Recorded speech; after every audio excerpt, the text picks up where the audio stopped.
Hello students, मेरा नाम विकास है और मैं आपको पढ़ाने वाला हूं मैथमेटिक्स। और आज की इस क्लास में हम डिस्कस करने वाले हैं हमारा टॉपिक नंबर सिस्टम। अब जाहिर सी बात है, हमारे टॉपिक का नाम नंबर सिस्टम है, तो जितने भी पॉइंट ऑफ डिस्कशन इस टॉपिक में होंगे वो सारे नंबर्स के रिगार्डिंग रिवॉल्व करेंगे। अब इस पूरे टॉपिक में हमारे पास जो पॉइंट ऑफ डिस्कशन है वो क्या क्या है? तो सबसे पहली बात, अगर टॉपिक नंबर सिस्टम है तो सबसे पहले हम डिस्कस करेंगे नंबर्स के बारे में कि नंबर्स एक्चुअली में क्या होते हैं। उसके बाद हम डिस्कस करेंगे नंबर्स के टाइप्स के बारे में। जब नंबर्स के टाइप्स के कॉन्सेप्ट्स को हम समझ जाएंगे, उसके बाद हम डिस्कस करेंगे नंबर्स के टाइप्स के रिगार्डिंग ऑपरेशंस को। और जब ऑपरेशन समझ जाएंगे तो ऑपरेशंस के रिगार्डिंग हम समझेंगे कुछ प्रॉपर्टीज जो उस ऑपरेशन से जनरेट हुई है। तो चलो हम अब बात करते हैं हमारे टॉपिक नंबर्स के बारे में। तो भैया नंबर्स क्या होते हैं? तो देखो, नंबर्स क्या होते हैं? एक अरिथमेटिक वैल्यू होती है। क्या होती है? अरिथमेटिक वैल्यू जो यूज की जाती है अलग अलग क्वांटिटीज को रिप्रेजेंट और उनको कैलकुलेट करने के लिए। हाँ सर, ये बात तो आपने कह दी, पर ये तो क्या हुई, एक डेफिनेशन फॉर्म ऑफ डेफिनेशन की तरह हुई बात। अब इसे सरल भाषा में कैसे कहेंगे? तो इसे सरल भाषा में हम कहेंगे नंबर्स क्या है, एक ऐसी कांस्टेंट है जो यूज किए जाते हैं काउंटिंग पर्पस के लिए। हम ये भी कह सकते हैं। सर कैसे? मतलब जरा समझो। मान लो मेरे पास 3 बॉक्सेस हैं, सॉरी मेरे पास कुछ नंबर ऑफ बॉक्सेस हैं। मेरे पास क्या है? कुछ नंबर ऑफ बॉक्सेस हैं। अब मेरे पास जितने भी ये नंबर ऑफ बॉक्सेस हैं, क्या आप बता सकते हो ये कितने टोटल नंबर में है या इनकी टोटल क्वांटिटी कितनी है? प्लस सर 3 बॉक्सेस हैं, दिख रहा है। तो आपने ये काउंट कैसे किए? आपने ये 3 बॉक्सेस काउंट कैसे किए? तो आपने क्या किया, हर एक बॉक्स को एक वैल्यू असाइन की, एक अरिथमेटिक वैल्यू असाइन की या एक कांस्टेंट वैल्यू असाइन की, ताकि आप इन्हें काउंट कर सको। कैसे? आपने कहा सर ये मेरे पास में फर्स्ट बॉक्स है, ये मेरे पास में सेकंड बॉक्स है और ये मेरे पास में थर्ड बॉक्स है। तो आपने क्या करा, हर एक बॉक्स को एक वैल्यू असाइन कर दी। ये बात समझ में आई? यानी हमने क्या किया, कुछ कांस्टेंट या कुछ क्वांटिटीज को क्या करा, हमने कांस्टेंट से रिलेट किया और जिन क्वांटिटीज को हमने ये वैल्यू असाइन की है और जो ये वैल्यू है, इन्हें ही तो हम क्या कहते हैं, नंबर्स कहते हैं। ये बात समझ में आई? तो चलो सर, हमने ये बात तो समझ में आ गई कि नंबर्स क्या होते हैं। अब बात आती होगी सर, नंबर्स होते हैं तो नंबर्स के कुछ टाइप्स भी तो होंगे। तो हाँ, नंबर्स के टाइप्स भी होते हैं। वैसे नंबर्स के बहुत सारे टाइप्स होते हैं, बट हम जिन टॉप टाइप्स के बारे में डिस्कस करने वाले हैं वो कुछ मेजर टाइप्स हैं। ठीक है, तो हम बात करते हैं टाइप्स ऑफ नंबर्स की। तो नंबर्स के मल्टीपल टाइप्स हैं। अब उनमें से जो मेजर टाइप्स हैं हम उनको डिस्कस करेंगे। अब उन टाइप्स को हमने डिस्टिंग्विश कैसे किया कि एक टाइप दूसरे टाइप से अलग कैसे है। तो हमने जितने भी टाइप्स देखे, हम क्या करेंगे, हम नंबर्स के टाइप्स को एक कोरिलेट करेंगे एक एग्जाम्पल के साथ में। कैसे?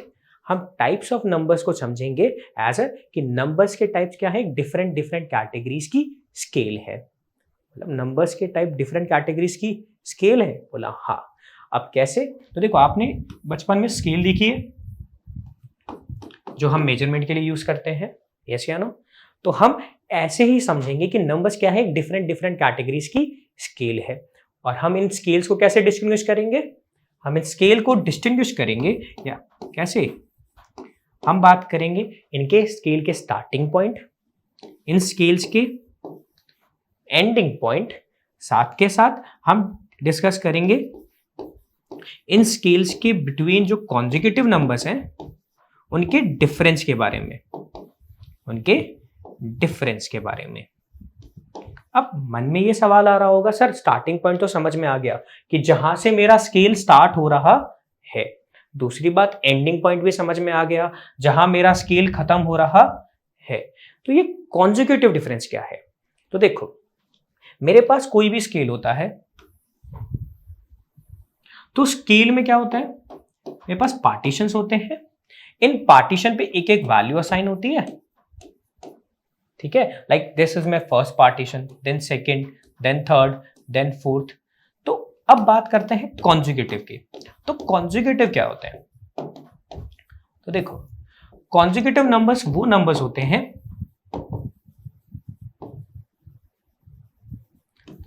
पहली बात हम करते हैं कॉन्जिक्यूटिव नंबर्स क्या होते हैं, उसके बाद हम डिस्कस करेंगे कॉन्जिक्यूटिव नंबर्स का डिफरेंस क्या है।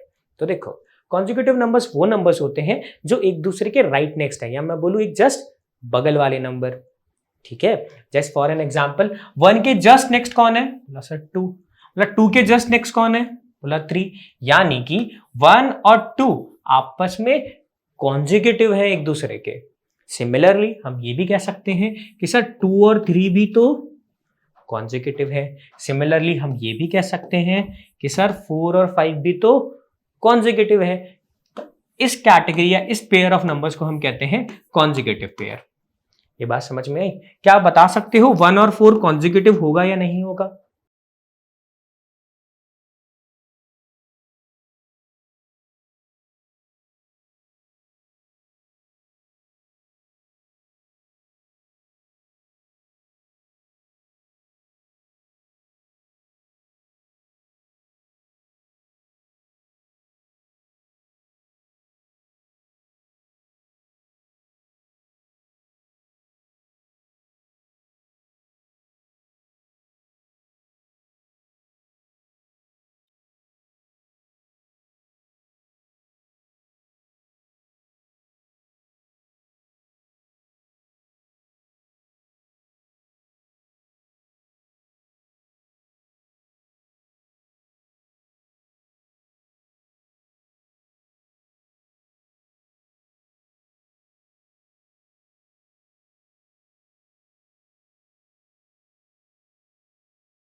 कहां से होती है? 1 से होती है। और उनके कॉन्जिक्यूटिव जो नंबर्स आते हैं, कॉन्जिक्यूटिव नंबर्स का जो डिफरेंस आता है वो कितना आता है? मेरे पास में 1 आता है। यानी कि 1 के बाद जो नेक्स्ट नंबर होगा वो उससे कितना बड़ा होगा? ओनली 1 बड़ा होगा। यानी कि नेक्स्ट पोजीशन मेरे पास क्या होगी? 2। सिमिलरली 2 के बाद जो नेक्स्ट नंबर हो वो क्या होगा? जो 2 से केवल 1 बड़ा होगा, वो कितना होगा? 3, फिर 4, फिर 5, फिर 6, फिर 7, फिर 8 एंड सो ऑन, ये चलता जाएगा। ये बात समझ में आई? साथ के साथ अगर आप मुझे बता पाओ तो इस हिसाब से अगर देखा जाए तो आप मुझे बता सकते हो कि ये स्केल एंड कहां होगी। हमको ये तो पता चला कि स्टार्ट 1 से हो रही है, एंड कहां होगी? क्योंकि देखो, स्टार्ट 1 से हुई, कॉन्जिक्यूटिव नंबर्स का डिफरेंस कितने का आ रहा है? 1 का। यानी नेक्स्ट नंबर जो भी होगा वो कितना बड़ा होगा? इससे 1 बड़ा होगा। तो इस हिसाब से देखा जाए तो सबसे बड़ा नंबर क्या हो सकता है यहाँ पे? सर यहाँ पे जो सबसे बड़ा नंबर हो सकता है, बहुत बड़ी वैल्यू हो सकती है। मान लेते हैं हमने कहा 1000 एक बहुत बड़ी वैल्यू है।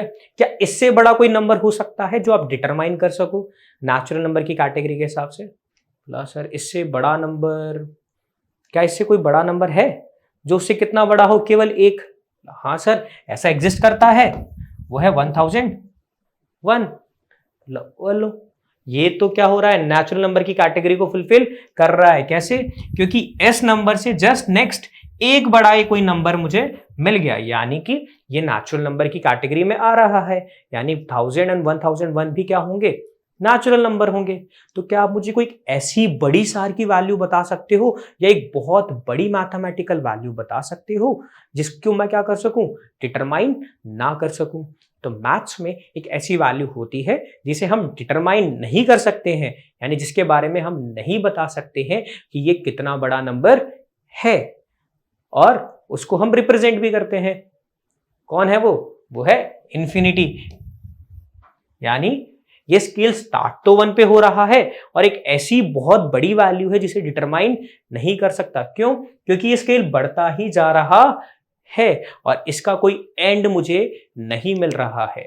अब स्केल की वैल्यूज बढ़ती जा रही है, यानी जो भी एंड पॉइंट होगा वो बहुत बड़ा होगा।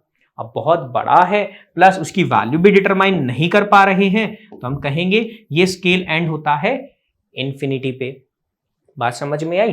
यानी कॉन्जिक्यूटिव नंबर्स का डिफरेंस है 1, स्टार्टिंग पॉइंट है 1 और एंडिंग पॉइंट है इन्फिनिटी।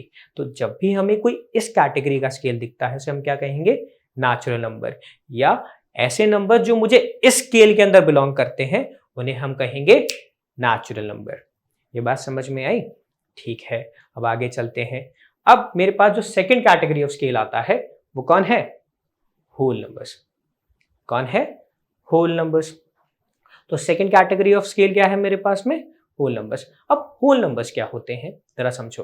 तो क्या होता है, मैंने कहा सर नेचुरल नंबर की स्केल तो मुझे छोटी पड़ रही है, नेचुरल नंबर की स्केल स्टार्ट 1 से होती है एंड सो ऑन, ये आगे चलती जा रही है। मतलब सर ये छोटी है, इससे बड़ी स्केल तो, मतलब सर इससे बड़ी कैसे करें, क्योंकि राइट हैंड साइड पे तो ये स्केल कहाँ खत्म हो रही है, इनफाइनाइट पे एंड होती है, स्टार्ट 1 से हो रही है। तो मैंने क्या किया, स्केल को थोड़ा सा एक्सटेंड कर दिया। क्या कर दिया, थोड़ा सा एक्सटेंड कर दिया। और मैंने कहा अब से जो स्केल स्टार्ट हो रही है, कहां से स्टार्ट हो रही है, 0 से। कहां से स्टार्ट हो रही है, 0 से। यानी स्टार्ट पॉइंट कैसा है, 0। एंड पॉइंट कैसा है ना सर, अभी भी एंड पॉइंट तो इन्फिनिटी है। और अगर आप कॉन्जिक्यूटिव नंबर्स का डिफरेंस देखोगे वो भी कैसा आएगा,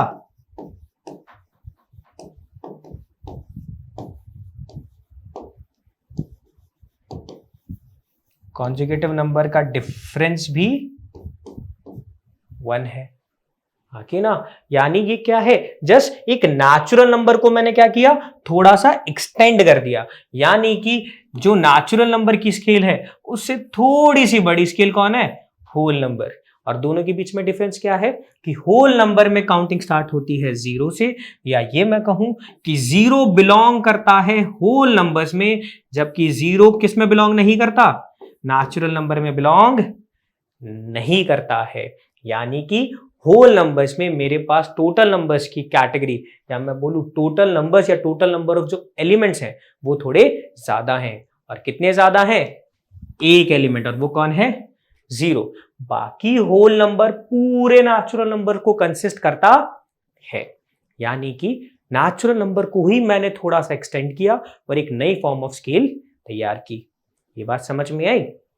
ठीक है, अब बात करते हैं हमारे पास में थर्ड कैटेगरी ऑफ स्केल, कौन है, इंटीजर्स। अब इंटीजर्स क्या होते हैं, तो देखो अभी तक हम जो स्केल देख रहे थे हमने क्या किया, एक और नई कैटेगरी ऑफ स्केल स्टार्ट की। एक और नई कैटेगरी ऑफ स्केल स्टार्ट की, कैसे, बोला सर मुझे होल नंबर वाली जो स्केल है वो भी कम पड़ रही है, या मैं कहूं वो भी मुझे छोटी लग रही है, तो आप मुझे इससे भी बड़ी स्केल दो। बोला ऐसा है, तो हम क्या करते हैं, एक और स्केल जनरेट करते हैं, और ये स्केल भी क्या हो रही है, इन्फिनिटी से तो स्टार्ट हो जाती है और एंड भी कहां होती है, इन्फिनिटी पे हो जाती है। ठीक है, यानी स्टार्ट भी इन्फिनिटी पे हो रही है और एंड भी कहां हो रही है, इन्फिनिटी पे। और इनके भी जो कॉन्जिक्यूटिव नंबर्स का डिफरेंस है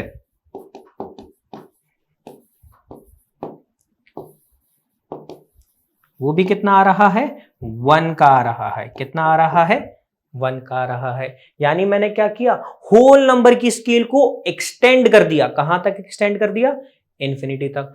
सर ये बात तो ठीक है, बट सर यहां से कंफ्यूजन पैदा होती है। क्या, सर इधर भी काउंटिंग 0 1 2 3 4 है, इधर भी काउंटिंग अगर हम पार्टीशन बेसिस पे करें, तो अगर मैं 0 को आप मान के चलते हैं as a point of observer, तो इधर भी तो वही स्टेप्स आप ले रहे हो या उसी बेसिस पे पार्टीशन कर रहे हो।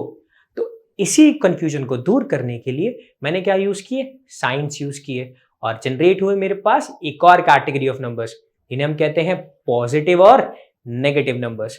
अब पॉजिटिव और नेगेटिव कैसे कहे, हमने कहा जितने भी नंबर 0 से लेफ्ट हैंड साइड में आएंगे, जितने भी नंबर 0 से लेफ्ट हैंड साइड में आएंगे उन्हें हम कहेंगे नेगेटिव नंबर्स। यानी देख लीजिए, जितने भी नंबर 0 से लेफ्ट हैंड साइड में है वो नंबर्स की अगर मैग्नीट्यूड देखें तो ये भी 1 है बट साइन क्या है, -1। ये भी 2 है बट साइन क्या है, -2। ये भी 3 है पर साइन क्या है, -3। ठीक है, यानी मैंने क्या कहा, जितने भी नंबर इस साइड बिलोंग करेंगे 0 से, या मैं कहूं 0 से लेफ्ट हैंड साइड बिलोंग करेंगे, वो सारे कैसे होंगे, नेगेटिव नंबर्स होंगे। यानी नंबर्स के साथ क्या होगा, नेगेटिव साइन असाइन होगा। सिमिलरली जितने भी नंबर 0 से राइट हैंड साइड पे एग्जिस्ट करते हैं, जितने भी नंबर्स जीरो से राइट हैंड साइड पे एग्जिस्ट करते हैं वो सारे के सारे नंबर्स क्या होंगे, पॉजिटिव नंबर्स होंगे। ये बात समझ में आई? तो इससे मुझे क्या पता चला और मैंने क्या कहा कि ये स्टार्ट तो इंफिनिटी पे हो रहा है, बट सिंस ये वाला इंफिनिटी या स्टार्टिंग पॉइंट वाला इंफिनिटी किधर बिलोंग करता है, जीरो के लेफ्ट हैंड साइड पे, यानी ये होगा नेगेटिव इंफिनिटी। यानी इंटीजर्स वो स्केल है जो स्टार्ट होती है नेगेटिव इंफिनिटी पे, एंड होती है पॉजिटिव इंफिनिटी पे, और कॉन्जिक्यूटिव नंबर्स का डिफरेंस क्या आता है, 1 आता है। सर नेगेटिव नंबर में भी 1, देखो एग्जाम्पल के तौर पे -1 और -2 के बीच में कितने का डिफरेंस है, कितने का अंतर है? बोला सर 1 का ही तो अंतर है। कितने का अंतर है? 1 का ही तो अंतर है। ये बात समझ में आई? जरा आप देख लो, -3 और -4 में कितने का अंतर है? तो सर 1 का ही तो अंतर है। हमें क्या करना है, कॉन्जिक्यूटिव नंबर्स के बीच का डिफरेंस ही तो देखना है, और कितने का आ रहा है इंटीजर्स में, 1 का आ रहा है। ये बात समझ में आई? यानी इंटीजर्स क्या है, पॉजिटिव वैल्यू भी कंटेन करते हैं, नेगेटिव वैल्यू भी कंटेन करते हैं। एक ऐसी कैटेगरी ऑफ स्केल है जहां पे पॉजिटिव भी है और नेगेटिव भी नंबर्स एग्जिस्ट करते हैं। ये बात समझ में आई? ठीक है, अब बात करते हैं हमारे पास में चौथी कैटेगरी ऑफ नंबर्स। कौन से हैं? वो है रैशनल नंबर्स। क्या है? Rational numbers. अब रैशनल नंबर्स क्या होते हैं जरा समझो। तो रैशनल नंबर मेरे पास में वो नंबर्स होते हैं, या मैं कहूं मेरे पास में एक फ्रैक्शनल फॉर्म ऑफ नंबर्स जिन्हें कहते हैं, उन्हें हम क्या कहते हैं, रैशनल नंबर। यानी किन्हीं भी नंबर्स को अगर मैं उनको फ्रैक्शनल फॉर्म में लिख सकूं, यानी मैं p/q की फॉर्म में लिख सकूं, जहां पे p और q दोनों क्या हो मेरे पास में, इंटीजर्स हो। क्या हो? इंटीजर्स हो। यानी मैं किन्हीं भी नंबर को p/q की फॉर्म में अगर लिख सकता हूं, क्या कर सकता हूं, किन्हीं भी नंबर को किस फॉर्म में लिख सकूं, p/q की फॉर्म में अगर लिख सकता हूं, तो मैं, और साथ के साथ p और q दोनों इंडिविजुअली क्या हो, इंटीजर्स हो, तो मैं उसे क्या कहूंगा, रैशनल नंबर कहूंगा। पर एक और बात ध्यान रखिएगा कि यहां पे p तो न्यूमरेटर है, p क्या है, न्यूमरेटर है। हमें फ्रैक्शन में पता है ना, एक होता है न्यूमरेटर, दूसरा होता है डिनोमिनेटर। तो क्या हो, न्यूमरेटर और डिनोमिनेटर, p क्या है न्यूमरेटर, q क्या है डिनोमिनेटर। और हमें ये कैटेगरी ध्यान रखनी है कि जो भी डिनोमिनेटर की वैल्यू है वो 0 नहीं होनी चाहिए। क्या नहीं होनी चाहिए, न्यूमरेटर की वैल्यू 0 नहीं होनी चाहिए। यानी कि मैंने एक कंडीशन लगा दी। क्या कंडीशन लगा दी, कि जो नंबर्स, कौन से नंबर्स, किन्हीं भी नंबर्स को अगर मैं p/q की फॉर्म में लिख सकूं, जहां पे p और q दोनों क्या है, इंटीजर्स हो, साथ के साथ q की वैल्यू क्या हो, 0 ना हो। ध्यान रखिएगा, मैंने कहा है q की वैल्यू 0 नहीं होनी चाहिए। मैंने p पर कोई भी किसी भी तरीके की रेस्ट्रिक्शंस नहीं लगाई है। जितनी भी रेस्ट्रिक्शंस लगी हैं वो किस पे लगी हैं, q पे लगी हैं। क्या ये बात समझ में आई? यानी कि मेरे पास q 0 नहीं होना चाहिए, p हो भी सकता है, नहीं भी हो तो चलेगा। ये बात समझ में आई? अब बोलेंगे सर रैशनल नंबर फिर हुए क्या, रैशनल नंबर फिर हुए क्या? तो देखो रैशनल नंबर जनरेट कैसे होते हैं। तो देखो जितने भी फ्रैक्शनल फॉर्म ऑफ नंबर्स होंगे, फॉर एन एग्जांपल 3/2, -2/5, -21, तो सर ये सारे ऐसे क्यों, क्योंकि रैशनल नंबर्स क्या है, ये भी एक तरह की स्केल ही थी। हमने क्या करा, इंटीजर्स की स्केल को भी एक्सटेंड कर दिया। बोला सर इंटीजर्स की स्केल को एक्सटेंड कर दिया कैसे? देखो अभी तक इंटीजर्स या जितनी भी स्केल थी, हमने देखा था पूरी जितनी भी स्केल थी वहां पे जो भी पार्टीशन थे, लाइक 0 के जस्ट नेक्स्ट नंबर क्या था, 1, 1 के जस्ट नेक्स्ट नंबर क्या था, 2 एंड सो ऑन। यानी मेरे पास पार्टीशन तो थे बट सब पार्टीशंस नहीं थे।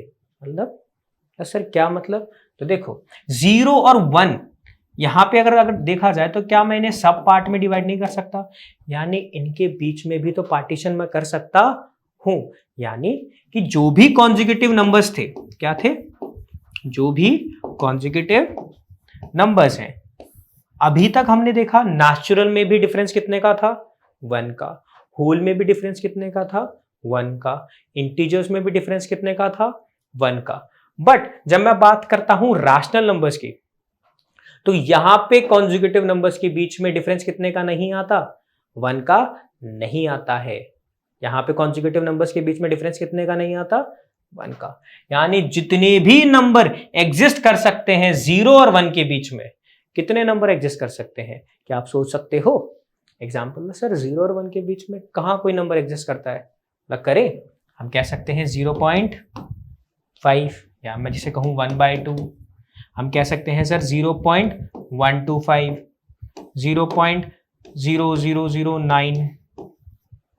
ऐसे करके आप कितने नंबर मुझे बता सकते हो इन दोनों नंबर्स के बीच में? सर ऐसे तो बहुत बड़ी वैल्यू हो जाएगी, ऐसे बहुत सारे नंबर्स हैं जो इन दोनों नंबर्स के बीच में लाई करते हैं।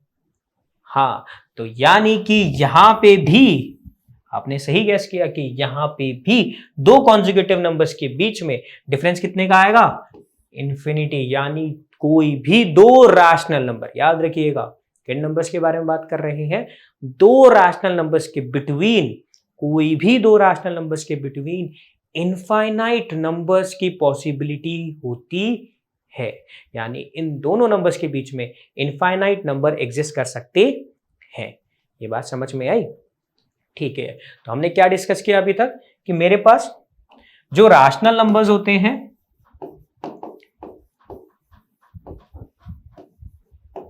उनको हम क्या कर सकते हैं, P/Q की फॉर्म में लिख सकते हैं। ऐसा जरूरी नहीं है कि वो P/Q की फॉर्म में मिले ही मिले, हम उन्हें अगर लिख सकते हैं तब भी हम उन्हें क्या कहेंगे, रैशनल नंबर कहेंगे। जहां पे P और Q दोनों क्या होने चाहिए, इंटीजर्स होने चाहिए,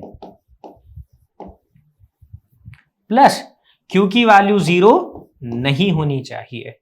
ये बात समझ में आई? बोला सर इन्हें P/Q की फॉर्म में लिख सकते हैं, मतलब ये अगर नहीं होंगे तो हम इन्हें लिखेंगे कैसे? तो देखो, जैसे एग्जाम्पल के तौर पे मैंने कहा 2, क्या 2 को मैं फ्रैक्शनल फॉर्म में लिख सकता हूं? हाँ, मैं 2 को फ्रैक्शनल फॉर्म में लिख सकता हूं। कैसे? मुझे पता है सर 1 का किसी भी नंबर से डिवाइड करने पर कोई इंपैक्ट नहीं आता। 2 डिवाइडेड बाय 1 कोई इंपैक्ट आएगा? नहीं सर, रिजल्ट तो 2 ही आएगा।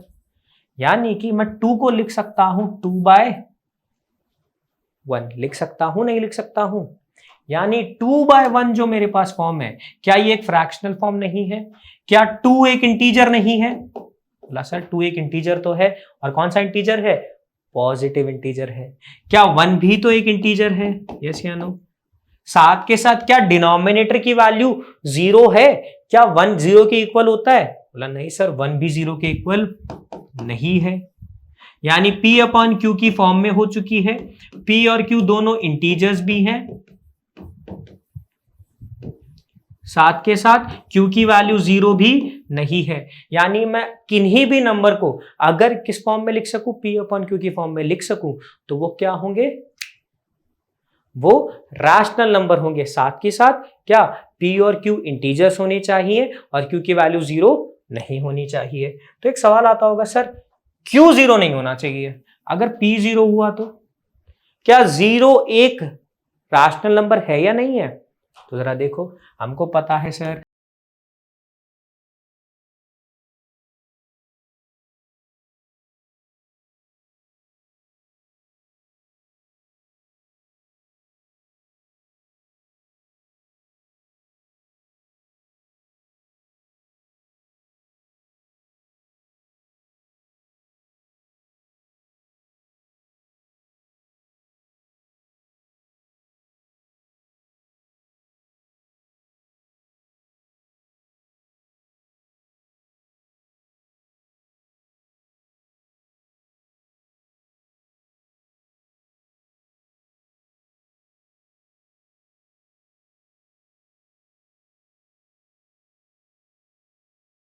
भी थे, 0/1 एक P/Q की फॉर्म भी है।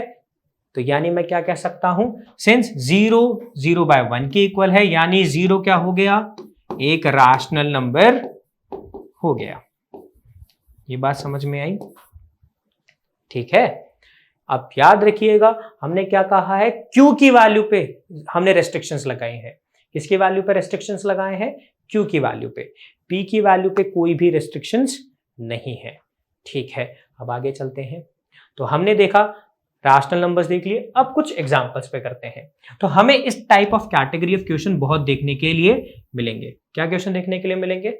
हमें दो रैशनल नंबर दिए जाएंगे। जैसे हमारे इस क्वेश्चन में हमें क्या कितने रैशनल नंबर दिए गए हैं? दो। कौन कौन से? 1/3 एंड 2/3। और मुझे इन दोनों रैशनल नंबर्स के बीच में क्या बताने हैं?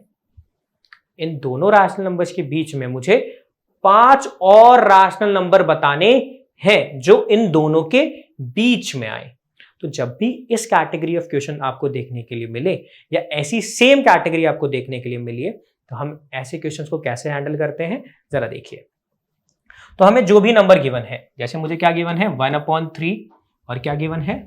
2/3। और इन दोनों नंबर्स के बिटवीन नंबर्स बताने हैं मुझे। इन दोनों नंबर्स के बिटवीन नंबर बताने हैं। और कितने बताने हैं? 5। तो आपको जब भी इस कैटेगरी या इस टाइप की क्वेश्चन मिले और बोला जाए कि कुछ नंबर ऑफ मुझे क्या बताओ, इन किन्हीं भी नंबर्स के बिटवीन नंबर बताने हैं, तो जितने बोले जाए ना उनसे बस एक ज्यादा, यानी 5 से कितना ज्यादा? 5 + 1 कितना होता है? 6। तो जो भी नंबर आए उसका क्या करो, आपके पास जो भी रैशनल नंबर है उससे मल्टीपल भी कर दो और डिवाइड भी कर दो। प्लस सर मल्टीपल भी कर दो और डिवाइड भी करो, यानी 1/3 का 6/6 से मल्टीप्लाई कर दो। सिमिलरली 2/3 का 6 से मल्टीप्लाई भी करो और डिवाइड कर दो। प्लस सर मल्टीप्लाई भी करना है, डिवाइड भी करना है। जरा इसका कंसेप्ट समझो। आपको पता है कि अगर मैं किसी भी नंबर का 1 से मल्टीप्लाई करता हूं, किसी भी नंबर का 1 से मल्टीप्लाई करता हूं, तो क्या उसका कोई इंपैक्ट होता है? बोला सर उससे इंपैक्ट मतलब क्या, मुझे बताओ। 2 × 1 क्या होता है? बोला सर 2 × 1 तो 2 होता है। 3 × 1 क्या होता है? 3 होता है। यानी मैंने किसी नंबर का अगर 1 से मल्टीप्लीकेशन किया तो उस पर कोई इंपैक्ट नहीं होता है। ये बात समझ में आई? यानी किसी भी नंबर का 1 से मल्टीप्लीकेशन पे इंपैक्ट नहीं है। सिमिलरली अगर मैं मान लो कोई नंबर है 2, अगर मैं सेम नंबर से डिवाइड कर दूं 2/2, यानी एक नंबर का खुद से डिवाइड कर दूं, तो रिजल्ट कितना आता है? 1 आता है। ये बात समझ में आई? जरा देखो तो इस कंसेप्ट से क्या है। तो हमने क्या किया, 1/3 था और क्या था? 2/3। दोनों के बीच में कितने नंबर बताने थे? 5। तो मैंने क्या किया, एक नंबर ज्यादा लिया और क्या बनाया? 6। 6 का मैंने मल्टीप्लाई भी किया और डिवाइड भी किया, यानी 6/6 कितना होता है? सर 6/6 होता है 1, यानी मैं इसे लिख सकता हूं 1/3 टाइम्स ऑफ 1। और 1 की जगह मैंने क्या वैल्यू पुट कर दी? 6/6। और मुझे पता है इससे कोई इंपैक्ट नहीं होता है। सिमिलरली 2/3 को मैं क्या लिख सकता हूं? 2/3 टाइम्स ऑफ 1, यानी मैं 1 की जगह क्या लिख सकता हूं? 6/6। यस या नो? तो अब जरा देखो, न्यूमरेटर का न्यूमरेटर से, डिनोमिनेटर का डिनोमिनेटर से क्या वैल्यू बनी है? 6/18। यानी मैं 1/3 के फ्रैक्शन को 6/18 लिख सकता हूं। सिमिलरली 2/3 के फ्रैक्शन को हम 12/18 लिख सकते हैं। हम 2/3 के फ्रैक्शन को 12/18 लिख सकते हैं। अब अगर आप देख रहे हो यहां पे मेरे पास बेस वैल्यू भी सेम है, प्लस इन जो भी न्यूमरेटर वैल्यू है इनके बीच में मेरे पास में एक अच्छा खासा अमाउंट ऑफ डिफरेंसेस है। तो जरा देखिए, अगर मैं काउंटिंग बेसिस पे लिखूं 6/18, तो नेक्स्ट नंबर क्या हो सकता है?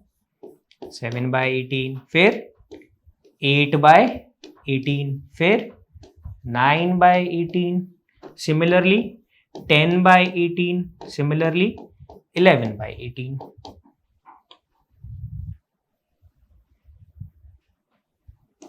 और जो मेरे पास नंबर था वो क्या था? 12/18। ये बात समझ में आई? ये था मेरे पास में 1/3 और ये था मेरे पास में 2/3। अब जरा देखें इन दोनों नंबर्स के बीच में कितने नंबर्स आए? 1, 2, 3, 4, 5। मैंने 1/3 और 2/3 के बिटवीन 5 नंबर्स बता दिए। क्या ये कंसेप्ट समझ में आया? जरा इस कंसेप्ट को एक एल्जेब्रिक फॉर्म में देखते हैं। अगर आपको कभी भी दो नंबर्स दिए जाएं, लाइक एग्जांपल के तौर पे a और b आपको दिए गए, a/c और b/d, दो रैशनल नंबर दिए गए हैं, इनके बीच में आपसे पूछा जाए कि मुझे k नंबर ऑफ क्या बता दो, क्या बता दो, k number of rational number बता दो जो इन दोनों के बिटवीन लाई करें। तो आप क्या करोगे इस केस में, आप k+1 करोगे और दोनों नंबर्स का साथ में k+1 से मल्टीप्लाई भी कर दोगे और डिवाइड भी कर दोगे। जैसे ही आप ये काम करोगे आपके पास में एक नया फ्रैक्शन आएगा, एग्जांपल ले लेते हैं a/m b/m। अब आपके पास क्या हो जाएगा, एक नया फ्रैक्शन बन जाएगा a/m और b/m। सिंस डिनोमिनेटर सेम है तो हम क्या कर सकते हैं, और a और p के बीच में बहुत सारे नंबर्स या बहुत सारे डिजिट्स आते हैं, तो हम वो अब लिख सकते हैं। बात समझ में आई, लॉजिक समझ में आया हमने कैसे किया, तो ये इसका लॉजिकल अप्रोच थी। अब आगे देखते हैं, एक और क्वेश्चन करते हैं। अब यहां पे मेरे पास क्या है, ट्रू फॉल्स क्वेश्चन है। जरा पहला देखो क्या कह रहा है, every whole number is a natural number और नॉट। तो देखो हमने अभी तक की क्लास में 4 कैटेगरीज ऑफ नंबर डिस्कस किए, कौन कौन से, नेचुरल, होल, इंटीजर्स और रैशनल नंबर्स। कौन कौन से डिस्कस किए, नेचुरल, होल, इंटीजर्स और रैशनल नंबर्स। हमको पता है कि नेचुरल नंबर का एक्सटेंडेड वर्जन होता है होल नंबर, यानी नेचुरल से बड़ा कौन है, होल, होल से बड़ा कौन है, इंटीजर्स। क्यों, क्योंकि इंटीजर्स क्या है, होल नंबर का एक्सटेंडेड वर्जन है। और सिमिलरली इंटीजर से बड़ा कौन है, रैशनल नंबर। क्यों, क्योंकि रैशनल में पॉजिटिव नंबर्स भी आते हैं, नेगेटिव नंबर्स भी आते हैं, और इन बिटवीन वाले जो फ्रैक्शनल फॉर्म ऑफ नंबर्स होते हैं ना, वो भी आ जाते हैं। क्या कि देखो अगर आपको याद हो, यहां पे मेरे पास क्या था, यहां पे मेरे पास क्या था, पार्टीशंस थे, यानी पार्टीशंस के बिटवीन भी सब पार्ट भी मेरे पास मिले हुए थे। ये बात समझ में आई, ठीक है।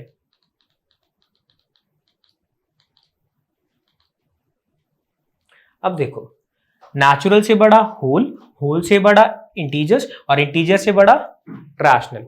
एक चीज याद रखिएगा, कभी भी अगर हमको लॉजिक सिंपल सा कॉमन सेंस लगाएं, क्या छोटा बॉक्स बड़े बॉक्स में आ सकता है, या मैं कहूं छोटा बैग बड़े बैग में आ सकता है, बोला सर छोटा तो बड़े में आ सकता है। क्या कन्वर्स या उल्टा पॉसिबल है, क्या बड़ा छोटे में आ सकता है क्या, सर बड़ा तो छोटे में नहीं आ सकता है ना। तो एक बार लॉजिकली सोच के देखिए, छोटी स्केल बड़ी स्केल में आ सकती है, पर बड़ी स्केल छोटी स्केल के मेजरमेंट्स को, हाँ क्या होगा, छोटी स्केल के मेजरमेंट्स बड़ी स्केल के मेजरमेंट्स में आ जाएंगे, बट बड़ी स्केल के सारे मेजरमेंट्स छोटी स्केल कॉप अप नहीं कर पाएगी। यानी अब जरा देखें, क्या होल नंबर एक बड़ी स्केल है, क्या नेचुरल नंबर एक छोटी स्केल है, तो क्या सारे के सारे होल नंबर नेचुरल नंबर होते हैं, बोला नहीं सर, सारे के सारे होल नंबर नेचुरल नहीं होते। क्या आप मुझे केवल एक ऐसा होल नंबर बता सकते हो जो नेचुरल में नहीं आता, हाँ 0 एक ऐसा नंबर है जो होल में तो आता है बट नेचुरल नंबर की स्केल में नहीं आता है। यानी कि मेरे पास जो स्टेटमेंट है क्या कि सारे होल नंबर नेचुरल हैं, तो ऐसा नहीं है, तो ये स्टेटमेंट कैसा हो गया, फॉल्स हो गया। आगे देखो, क्या every integer is a rational number, क्या सारे के सारे इंटीजर एक रैशनल नंबर होंगे, फिर वही कंसेप्ट, छोटा स्केल तो बड़े में आ ही सकता है, तो यानी ये स्टेटमेंट कैसा हो गया, ट्रू। अगला, क्या सारे रैशनल नंबर मेरे पास में इंटीजर्स होते हैं, क्या सारे के सारे रैशनल नंबर्स मेरे पास में इंटीजर्स होंगे, लो सर, रैशनल नंबर तो सबसे बड़ी स्केल है ना, और रैशनल नंबर सबसे बड़ी स्केल है तो उसके अंदर इंटीजर्स कैसे आ सकते हैं, क्योंकि इंटीजर्स तो छोटी स्केल है, यानी बड़ी बॉक्स छोटे बॉक्स में तो नहीं आ सकता, है ना, अगर लॉजिकली देखें।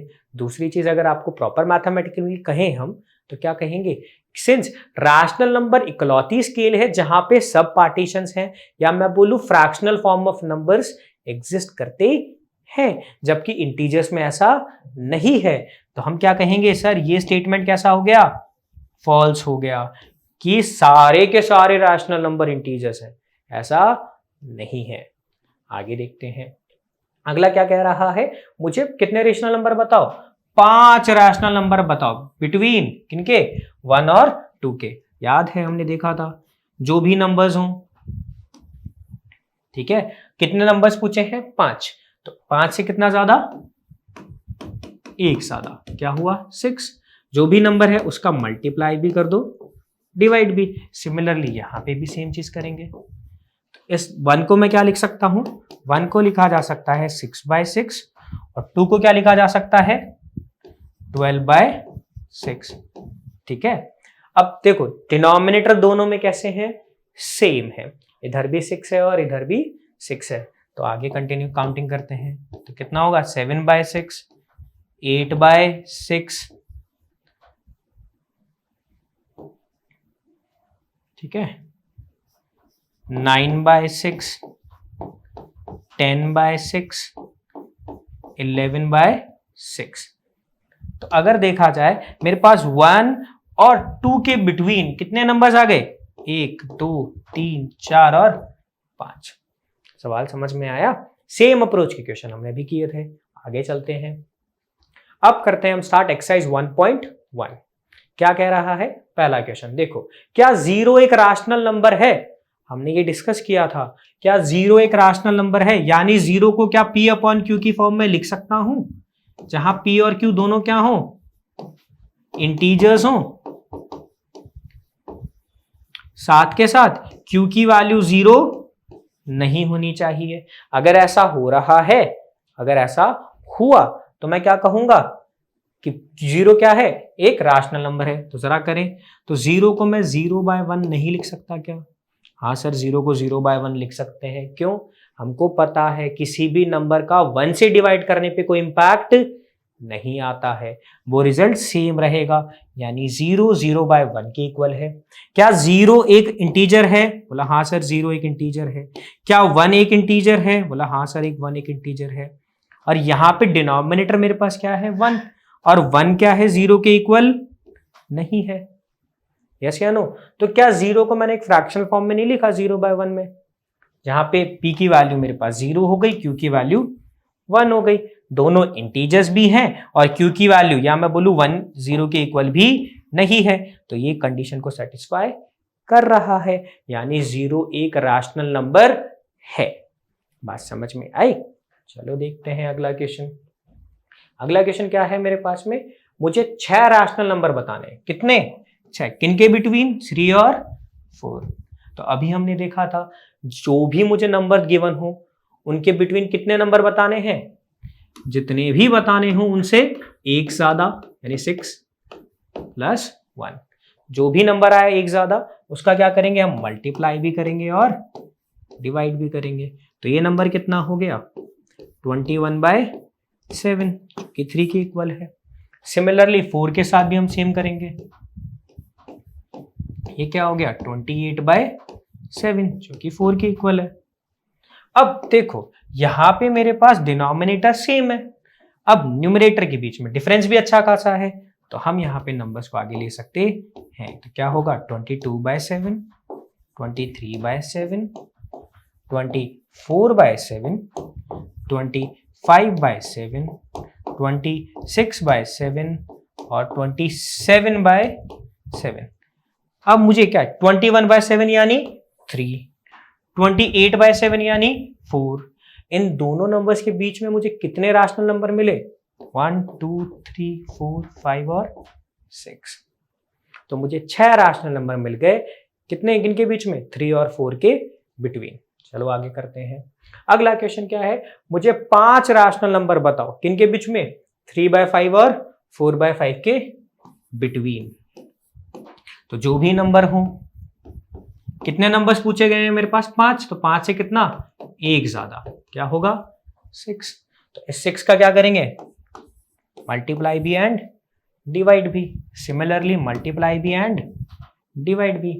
तो ये नंबर क्या हो गया मेरे पास में 3 6 18, 6 5 30, यानी 3/5 फ्रैक्शन को लिखा जा सकता है 18/30। सिमिलरली 4/5 फ्रैक्शन को लिखा जा सकता है 24/30। यस या नो? अब देखा जाए तो 3/5 या मैं बोलूं 18/30 और 4/5 या बोलूं 24/30, दोनों के बीच में डिनोमिनेटर कैसा है? सेम है। तो अब यहाँ पे और न्यूमरेटर के बीच में डिफरेंस अच्छा खासा है। तो अब मैं यहाँ पे नंबर्स बता सकता हूं इन बिटवीन। क्या होंगे? 19/30, 20/30, 21/30, 22/30 और 23/30। तो देखो 3 और 4 के बीच में मैंने कितने नंबर्स बता दिए? 1, 2, 3, 4 और 5। मैंने 5 रैशनल नंबर बता दिए बिटवीन 3/5 एंड 4/5। ठीक है, अब आगे चलते हैं। अगला क्वेश्चन है ट्रू फॉल्स अगेन। क्या कह रहा है? क्या एवरी नेचुरल नंबर एक होल नंबर है? क्या सारे के सारे नेचुरल नंबर होल नंबर होते हैं? तो याद है कंसेप्ट बताया था। क्या सबसे छोटी स्केल है नेचुरल की, फिर होल की, फिर इंटीजर्स की, फिर रैशनल नंबर की। और हमें पता है छोटा बॉक्स बड़े में आ सकता है।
नंबर्स भी एग्जिस्ट करते हैं। यानी रैशनल नंबर में मेरे पास 1/2, -1 ऐसे फ्रैक्शनल फॉर्म ऑफ नंबर्स भी तो एग्जिस्ट कर रहे हैं, है ना? तो यानी ये स्टेटमेंट ट्रू हो सकता है? नहीं। तो यानी ये स्टेटमेंट भी कैसा है? फॉल्स है। ये बात समझ में आई? ठीक है, अब हम आगे चलते हैं। तो आज की पूरी क्लास में हमने क्या डिस्कस किया? हमने नंबर्स के कुछ मेजर टाइप्स को डिस्कस किया। कौन कौन से? Natural, whole, integers, rational. इसके अलावा और भी कुछ टाइप्स हैं जो हम नेक्स्ट क्लास में डिस्कस करेंगे। इसके अलावा हमने ये भी जाना कि किन्हीं भी दो रैशनल नंबर्स के बिटवीन कितने नंबर्स लाई कर सकते हैं। ठीक है, और आगे भी इसके अंदर कंसेप्चुअल पॉइंट्स में आगे काम आएगा। अब बात करते हैं, कुछ असेसमेंट क्वेश्चंस हो जाएं। पहला सवाल क्या है? क्या मेरे पास में मुझे क्या बताना है? 1/2 का डिवाइड करना है 3/5 से। हमें एक चीज पता है कि फ्रैक्शन में कभी भी डिवाइड हम नहीं करते हैं। फ्रैक्शन में हम कभी भी क्या करते हैं? डिवाइड नहीं करते हैं। क्यों? देखो एग्जाम्पल के तौर पे अगर मैं a डिवाइडेड बाई 2 लिखूं, अगर a कोई फ्रैक्शनल नंबर है, a कोई फ्रैक्शनल नंबर है, तो देखो हम a डिवाइडेड बाई 2 को ये भी तो लिख सकते हैं a टाइम्स ऑफ हाफ, है ना? मैंने क्या किया? इसको रेसिप्रोकल करके मल्टीप्लिकेशन साइन में कन्वर्ट कर दिया। यानी कि आप किसी भी नंबर का अगर वो डिवाइड हो रहा है तो उसे आप चेंज करके मल्टीपल ऑपरेशन में कन्वर्ट कर सकते हो। ये बात तो ट्रू है। हम क्या करते हैं? हम कोशिश करते हैं कभी भी फ्रैक्शन मेरे पास कोई नंबर गिवन हो तो उसका मैं क्या करूं? डिवाइड ना करके मल्टीप्लीकेशन कर दूं, क्योंकि वो एक अच्छा प्रेजेंटेशन व्यू में और हमारे पास में न्यूमेरिकली बहुत इजी रहता है। कैसे? देखो, a by c divided by 2 का मतलब क्या हुआ? a by c divided by 2। इसका मतलब ये हुआ ना। अब अगर इसको आप जब सॉल्व करोगे तो एक ऐसे याद रखना, और in spite of this doing like this, ये ज्यादा इजी और एक कन्वीनियंट अप्रोच होती है। बात समझ में आई? तो हम क्या करेंगे इस न्यूमेरिकल में? तो देखो, ये 1/2 डिवाइडेड बाय क्या थी? 3/5। इन स्पाइट ऑफ दिस मैं इस डिवीजन की जगह क्या कर देता हूं? मल्टीप्लीकेशन। सिंस मैंने साइन चेंज किया है तो जो भी डिवाइजर था वो अपने आप को क्या करेगा? रेसिप्रोकल करेगा। तो ये क्या बन गया? 5/3। अब मल्टीप्लीकेशन आसान था, numerator to numerator, denominator to denominator, तो वैल्यू क्या आई? 5/6। तो ऑप्शन डी इज करेक्ट। ये सवाल समझ में आया? ठीक है, अब अगले सवाल पे चलते हैं। अगला सवाल क्या कह रहा है? 3 रैशनल नंबर बताओ, किनके बीच में? 3 और 4 के बीच में। तो कितने रैशनल नंबर बताने हैं? 3। तो 3 से कितने ज्यादा करेंगे? एक ज्यादा, यानी 4। और किनके बिटवीन बताने थे? 3 और 4 के बिटवीन। तो क्या करेंगे? 3 का भी मल्टीप्लाई करेंगे 4/4 से, और 4 का भी मल्टीप्लाई कर देंगे 4/4 से। क्या नंबर बना? 12/4 और 16/4। तो 12 और 16/4 के बीच में कौन कौन से नंबर आते हैं? तो आएंगे 13/4, 14/4 और 15/4। कौन सा ऑप्शन करेक्ट है? बोला सर 11/4। नहीं, ये तो ऑप्शन में है ही नहीं, तो ये गलत हो गया। ये भी गलत है क्योंकि डिनोमिनेटर की वैल्यू 7 है, जो कि पॉसिबल नहीं है। तो ऑप्शन बी मेरे पास में करेक्ट है। आगे चलते हैं। अगला, कितने रैशनल नंबर एग्जिस्ट करते हैं? कितने सारे रैशनल नंबर एग्जिस्ट करते हैं किन्हीं भी दो रैशनल नंबर्स के बीच में? अगर मैं कहूं 0 और 1 दोनों एक रैशनल नंबर है, इन दोनों के बिटवीन कितने नंबर एग्जिस्ट करते हैं? अगर ये रैशनल नंबर की स्केल है और मैं आपको बोल रहा हूं कोई भी दो कॉन्जिक्यूटिव नंबर्स ले लो या कोई भी दो रैशनल नंबर ले लो, उनके बीच में कितने नंबर एग्जिस्ट करते हैं? हम काउंट नहीं कर सकते। तो क्या 1 एग्जिस्ट करता है? बोला नहीं सर, बहुत सारे होते हैं। क्या एक नंबर भी एग्जिस्ट नहीं करता? कोई भी नंबर नहीं है 0 और 1 के बीच में? बोला सर है ना। लाइक एग्जांपल के तौर पे 0.5, 0.125, 0.12768, ये सारे नंबर 0 और 1 के बीच में तो हैं। तो ऐसे कितने होंगे? Finitely many. फाइनाइटली मैनी का मतलब ऐसे नंबर्स जो आप काउंट कर सको, आप डिस्क्राइब कर सको एक पर्टिकुलर वैल्यू। क्या ऐसा कर सकते हैं हम? बोला नहीं सर, ऐसे तो बहुत सारे नंबर्स हैं और मैं उसे डिटरमाइन नहीं कर सकता हूं। तो कितने होंगे? इनफाइनाइट नंबर्स होंगे। कितने होंगे? इनफाइनाइट नंबर्स होंगे। ये बात समझ में आई? ठीक है, तो आज के लिए हम इतना ही करते हैं। नेक्स्ट क्लास में इसके पार्ट 2 को स्टार्ट करते हैं और इस पूरे नंबर सिस्टम के कंसेप्ट को और बारीकी से समझते हैं। तो जय हिंद दोस्तों, थैंक यू।